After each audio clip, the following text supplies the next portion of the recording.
In this section, we will discuss about how initial coin offerings work. In this section, I'm going to exemplify the working of an ICO in a step-by-step manner. As a first step, suppose an individual or a group of people comes up with a great idea of creating a novel technology platform based on the blockchain technology. In order to use the newly created platform, the cryptocurrency tokens are required. These tokens act as fuel for the platform created. If you are using Bitcoin blockchain, you have to pay transaction fees for transferring the money from one place to another place, which will be called the fuel. During the initial coin offering, these tokens, which are considered as fuel, are issued to the public. The second step is the announcement of the idea. The team announces the idea to the public through online portals, social media, online cryptocurrency-related forums, presentations, or white papers. The team explains the problem statements, the objective and the solution of the problem using the blockchain technology, and many more. Usually, white paper is widely used mode of presenting the idea or method. These white papers do not include much of technicalities or do not follow typical structure of academic research papers. Rather, ICO white papers are more simplified executive summaries in layman's language. Once the announcement is made, the specification of the capital target is the next step. The team specifies how much capital is required to launch or implement this idea. It also specifies the minimum amount required. During ICO, if the threshold amount could not be raised, the ICO is considered to be a failure and the money invested is returned back to all the investors. Sometimes, to avoid overcapitalization, ICO specifies a maximum cap as a precautionary step to avoid excessive money. The succeeding step is about the founder's share and the mix ratio. During the announcement or in the white paper, the founders also specifies the pre-mined coins to be kept with themselves. These pre-mined coins are shareable with company shareholders. For instance, 1 billion tokens of X coins are pre-mined and kept by the shareholders of the company.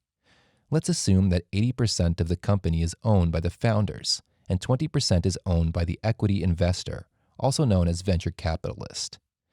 800 million of the X coins will be kept by the founders and remaining 20%, around 200 million coins, will go to the equity investor.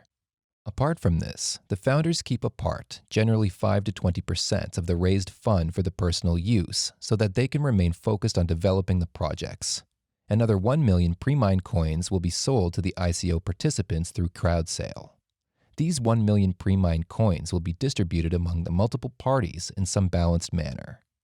For example, the number of crowd sale coins that will be distributed among the public are 1 billion. Now, 5% of the crowd sale coins will be kept for the advisors and members, another 5% for non-shareholding board members or the company or anyone who is going to help the company to make the business better. 10% of the coins will be kept aside for the service providers like lawyers, accountants, etc. And the remaining 80% or whatever will be left over will be sold to the public directly. People can also choose to keep a certain chunk, let's say 20% of 80%, for institutional investor or venture capitalist investing heavily in ICO. This step prescribes the timeline and window of the project. The team announces the precise timeline of each event from announcement to ICO to the project closure. Let's say January 1 is the date of announcement of the ICO, and the ICO will start collecting funds on 1st June. It will close the receiving of the funds on 30th June. That means that the fund collection time frame is 30 days. If ICO will be successful, then the tokens will be issued to the participants by 30th July. It means next 30 days after ICO is closed and the project will be delivered by 30th December. The upcoming step is to achieve pinnacle investors' reach. Marketing and communities are the heart of the ICOs. To invest in your project, people need to be aware of know-abouts of your project. You have to make sure you are reaching out to the people who actually invest in ICOs. There is a plethora of platforms available based on modern technology, such as Reddit, Telegram, Twitter, Facebook, LinkedIn, and many more, that act as supreme mediums to reach out to the right audience. After the ICO gets closed, the team issues tokens to the investors who invested in the ICO.